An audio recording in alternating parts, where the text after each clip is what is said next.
செம்பருதி தோன்றிய நாள் முதல் செந்தமிழை செங்குருதியாக கொண்டு வாழும் தமிழ் சொந்தங்கள் அனைவருக்கும் சத்தியசீலனின் அன்பு வணக்கங்கள்.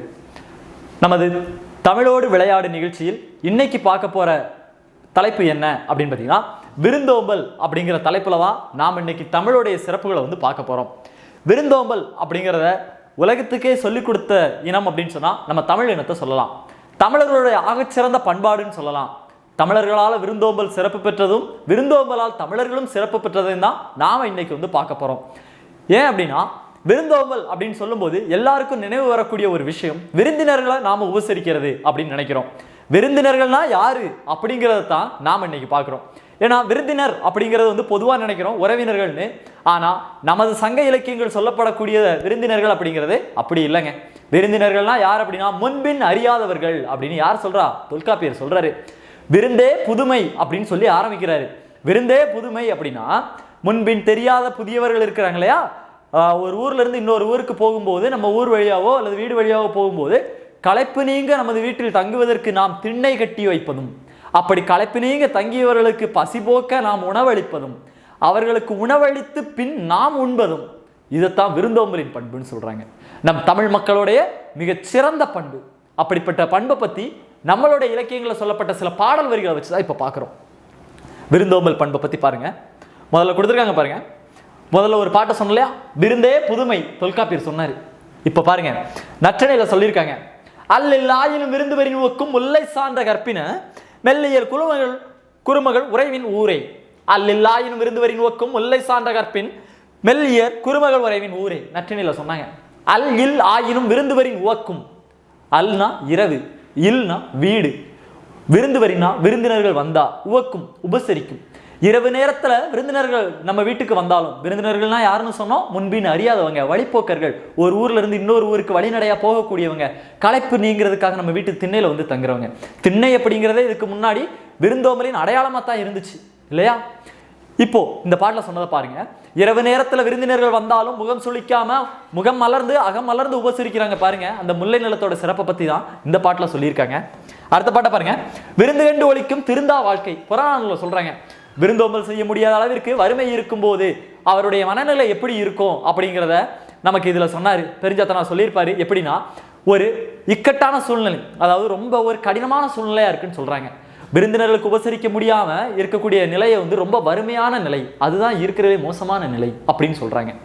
அடுத்து பாருங்க, புறநானூர்ல சொல்லியிருக்காங்க, எந்த ஒரு சூழ்நிலையிலையும் எப்படி விருந்து வச்சாங்க, அதாவது விருந்தினரை உபசரிச்சாங்கன்னு சொல்றதுக்கு ஒரு வரி இருக்கு பாருங்க. நெருனை வந்த விருந்திற்கு மற்ற தன் இரும்புடை பழவாள் வைத்தனன் இன்று இக்கருங்கோட்டு சீரியாள் பணயம்.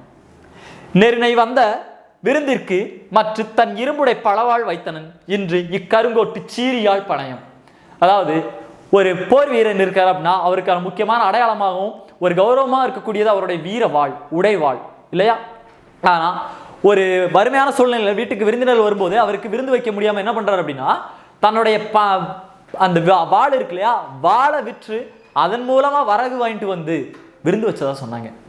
முதல் நாள் வச்சுட்டாரு, மறுநாள் வாளும் இல்லையே, தன்னுடைய கருங்கோட்டு சீரியாள், சீரியாழ், யாழ் இருக்கு இல்லையா, இசைக்கருவி, அதை கொண்டு பணைய வச்சு அதுல பணம் வாங்கிட்டு அப்படி விருந்து வச்சதையும் சொல்லியிருக்காங்க. இது மட்டுமா இல்லைங்க, விதைக்கிறதுக்கு வச்சிருந்த நெல்லை எடுத்து விருந்து வச்சதும் இருக்குது, வரக கடனா வாங்கிட்டு கூட விருந்து வச்சது இருக்குது. விதைக்கு வச்சிருந்த வரகை எடுத்து விருந்து வச்சிருக்காங்க, கடனா வாங்கிட்டு வச்சிருக்காங்க, இப்படிலாம் சொல்லியிருக்காங்க இல்லையா? அது மட்டும் இல்லாம வரகெல்லாம் அறுவடை பண்ணதுக்கு அப்புறம் பிரிச்சு கொடுக்கறத பத்தி புராணங்கள்ல சொல்லுவாங்க. கடன் கொடுத்தவருக்கு முதல்ல, அடுத்து உதவி கேட்டு வர்றவங்களுக்கு அப்புறம், கஷ்டப்படுறவங்களுக்கு, இது எல்லாம் பிரித்து கொடுத்ததுக்கு அப்புறம் தான் உழவு செஞ்ச உழவனுக்கு, அதாவது வரகு அறுவடை செஞ்ச உடனே உழவன் தனக்கு மட்டும் எடுத்துக்க மாட்டாராம். கடன் கொடுத்தவங்களுக்கு முதல்ல கொடுத்துட்டு, அடுத்து கஷ்டப்படுறவங்களுக்கு கொடுத்துட்டு, உதவி கேட்டு வந்தவங்களுக்கெல்லாம் கொடுத்துட்டு, அதுக்கப்புறம் மிச்சம் இருக்கக்கூடிய வரகத்தான் தன்னோட வீட்டுக்கு கொண்டு வந்தாராம். இப்படிலாம் விருந்தோம்பல் நடந்ததை சொன்னாங்க. குறுந்தொகையில அதை விட அழகான ஒரு விஷயத்த சொல்றாங்க. பெண்களின் விருந்தோம்பலை பத்தி சொல்லும் போது இன்னொரு பண்பு சொன்னாங்க பாருங்க. பலர் புகு வாயில் அடைப்ப கடவுணர் வருவீர் உள்ளீரோ. பலர் புகு வாயில் அடைப்ப கடவுணர் வருவீர் உள்ளீரோ. குறுந்தொகையில சொன்னாங்க பாருங்க. எதுக்காகனா, ஒரு அம்மா இருக்கிறாங்க, அந்த வீடு நல்ல பெரிய வீடு, பல பேர் போகக்கூடிய அளவிற்கு மிகப்பெரிய வாசலை வச்சிருக்கக்கூடிய ஒரு வீடு. அந்த வீட்டை இரவு நேரத்துல அந்த அம்மா கதவை அடைக்க போகும்போது சொல்றாங்க, வீட்டுக்கு வெளியில யாராவது சாப்பிட வேண்டியவங்க இருக்கீங்களா அப்படின்னு கேட்டுட்டு போறாங்க. ஏன்னா சில பேர் கேட்கறதுக்கு தயங்கி போய் இருக்கலாம், அல்லது சில பேர் ஓய்வெடுத்துட்டு இருப்பாங்க இல்லையா, அப்படி இருக்கவங்க பசியோடு இருந்துடக்கூடாது இரவு நேரத்தில். அப்போ அவங்களே உபசரிக்கிறாங்க. தன் வீடு தேடி வரலனாலும் பரவாயில்ல, வீட்டு பக்கத்தில் யார் ஓய்வெடுக்கவங்க கூட பசியோடு இருக்கக்கூடாதுன்னு சொல்லி கேட்டுட்டு அதுக்கப்புறம் தான் வீட்டு கதவை அடைச்சாங்களாம். குறுந்தொகையில் சொல்லியிருக்காங்க. அடுத்த திருக்குறள் சொல்றாரு பாருங்க, அகனமர்ந்து செய்யால் உரையும் முகனமர்ந்து நல்விருந்து ஓம்புவான் இல். அகனமர்ந்து செய்யால் உரையும் முகனமர்ந்து நல்விருந்து ஓம்புவான் இல். யார் ஒருத்தங்க தன் வீட்டுக்கு வரக்கூடிய விருந்தினர்களுக்கிட்ட உட்கார்ந்து ஒரு அக மகிழ்ச்சியோட, அதாவது மன மகிழ்ச்சியோட உட்கார்ந்து பரிமாறுறாங்களோ, விருந்து உபசரிக்கிறாங்களோ, அவங்க வீட்டில் எல்லா விதமான செல்வமும் தங்கும் அப்படின்னு யார் சொல்றனா? வள்ளுவர் சொல்லியிருக்காரு. சரியா? அடுத்து பாருங்க, புறநானூறுல இன்னொரு லைன் கொடுத்துருக்காங்க பாருங்க. உண்டால் அம்மை உலகம் இந்திரர் அமிழ்தம் ஏய்வது ஆயினும். உண்டால் அம்மை உலகம் இந்திரன் அமிழ்தம் ஏய்வது ஆயினும் தனித்து உண்டலும் இளரே அப்படின்னு சொல்லுவாங்க. இது வந்து புறநானூர்ல சொன்ன ஒரு பாட்டு. கடலுள் மாய்ந்த இளம் பெருவெழுதி அப்படிங்கிற ஒரு பாடின பாட்டுங்க. அவருக்கு ஒரு தடவை ஒரு சந்தேகம் வந்துச்சான். என்ன சந்தேகம் அப்படின்னு பார்த்தீங்கன்னா, உலகத்தில் இருக்கக்கூடிய எல்லாமே அழிஞ்சு போகுது, நிலையாமை. உலகத்தில் இருக்கக்கூடிய எல்லாமே ஏதோ ஒரு காலத்தில் உருவான எல்லாமே அழியுது, ஆனால் இந்த உலகம் மட்டும் ஏங்க இன்னும் அழியாமல் இருக்கு அப்படின்னு யோசிக்கும் போது அவருக்கு ஒரு விஷயம் தோணியிருக்கு. உலகில் வாழக்கூடிய மக்களின் நற்பண்புகளால தான் இந்த உலகம் அழியாமல் இருக்கு அப்படின்னு அவருக்கு தோணுது. அந்த நற்பண்புகள் என்ன அப்படின்னு எழுதும்போது முதல்ல எழுதுறாரு, உண்டால் அம்மை உலகம் இந்திரன் அமிழ்தம் ஏய்வது ஆயினும் தனித்து உண்டலும் இளரே அப்படின்னு சொல்றாரு. அதாவது சாவா மருந்து அப்படின்னு சொல்லக்கூடியது, தேவர்களின் தலைவனான இந்திரன் கையில் இருக்கக்கூடியது, இளமையை என்னைக்கு நிலையா வச்சிருக்கக்கூடியது.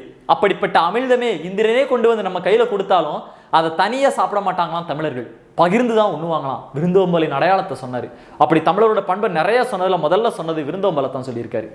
அடுத்து பாருங்க, சிலப்பதிகாரத்துல கண்ணகி பிரிந்த கோவலன் மாதவி கிட்ட வாழ்ந்தாரு. திரும்ப கண்ணகி கிட்ட வரும்போது கண்ணகி வருத்தப்பட்டு சொல்லும் போது ஒரு வார்த்தை சொன்னாங்களாம். என்ன அப்படின்னா, தொல்லோர் சிறப்பின் விருந்தெதிர் கோடலும் இழந்த எண்ணெய்.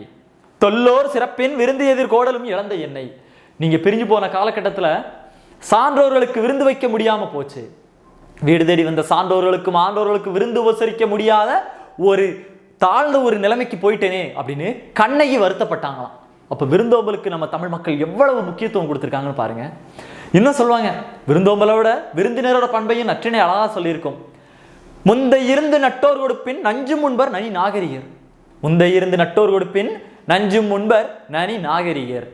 அதாவது என்ன சொல்றாங்க, நாம ஒரு வீட்டுக்கு விருந்தினரா போனா முந்தை இருந்து நமக்கு முன்னாடி உட்கார்ந்து நட்டோர் கொடுப்பின் பழகினவங்க கொடுத்தாங்கன்னா விஷமா இருந்தாலும் சாப்பிடுவாங்க, அவங்க தாங்க நாகரிகமானவங்க. விருந்தினர் பண்பையும் விருந்தோம்பலின் பண்பையும் அழகா சொல்லியிருக்காங்க. எவ்வளவு இன்னும் இருக்குங்க. ஒவ்வொரு திணை சார்ந்த உணவு, நெய்தல் நிலத்துக்கு போனா அங்க பாத்தீங்கன்னா மீன் கறியும் குழல் மீன்ல செஞ்சப்பட்ட கறியும் நெல்லால் சமைக்கப்பட்டதும் கொடுப்பாங்க.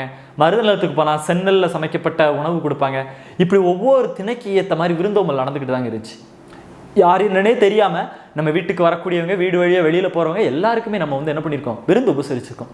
இப்படி உலகிற்கே விருந்தோம்பலை சொல்லிக் கொடுத்து தலை சிறந்த பண்பாட்டை உலகுக்கு சொல்லிக் கொடுத்து உலகிற்கே வழிகாட்டியதான் நம்மளுடைய தமிழ் இனம், நம்மளுடைய தமிழ் சமுதாயம். அப்படி தமிழ் சமுதாயத்தில் ஒரு முக்கியமான பண்பான இந்த விருந்தோம்பல் பண்பை எனக்கு தெரிஞ்ச அளவுக்கு உங்ககிட்ட கொண்டு வந்து சேர்த்துருக்கோம். இந்த விஷயங்கள் உங்களுக்கு பிடிச்சிருக்கோம் அப்படின்னு நம்புகிறோம். இன்னொரு வீடியோவில் நாம் இதே மாதிரி இன்னொரு தலை சிறந்த பண்பை நம்ம பார்க்கலாம்.